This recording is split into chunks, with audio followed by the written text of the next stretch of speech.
आप सल्लल्लाहु अलैहि वसल्लम ने इरशाद फरमाया कि मुझे दोज़ख दिखाई गई और उसके अंदर मैंने देखा कि कसरत के साथ जो तादाद थी, जो मेजॉरिटी थी, वो उन औरतों की थी जिन्होंने कुफर किया। तो पूछा गया कि अल्लाह के नबी किस किस्म का कुफर?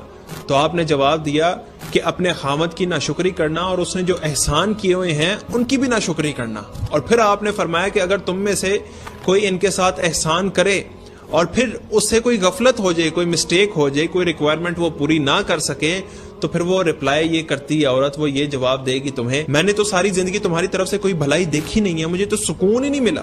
ऐसी औरतें बड़ी तादाद में जहन्नुम के अंदर होंगी। अपने हस्बैंड के एहसानों का शुक्रिया अदा किया करें कि वो सारा दिन घर से बाहर रहता है, मेहनत मजदूरी करता है, अपना कारोबार चलाता है, अपनी दुकान चलाता है और आपको सारी आपकी रिक्वायरमेंट्स पूरी करता है, सारी आपकी ख्वाहिशात पूरी करता है। और अगर बीच में से एक आधी रह भी जाए तो भी एक औरत का काम है कि अपने हामद को, अपने हस्बैंड को सपोर्ट करे।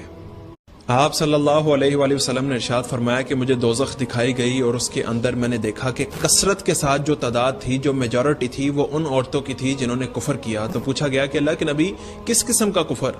तो आपने जवाब दिया कि अपने खामद की नाशुक्री करना और उसने जो एहसान किए हुए हैं उनकी भी नाशुक्री करना। और फिर आपने फरमाया कि अगर तुम में से कोई इनके साथ एहसान करे और फिर उससे कोई गफलत हो जाए, कोई मिस्टेक हो जाए, कोई रिक्वायरमेंट वो पूरी ना कर सके, तो फिर वो रिप्लाई ये करती है औरत, वो ये जवाब देगी तुम्हें, मैंने तो सारी जिंदगी तुम्हारी तरफ से कोई भलाई देखी नहीं है, मुझे तो सुकून ही नहीं मिला।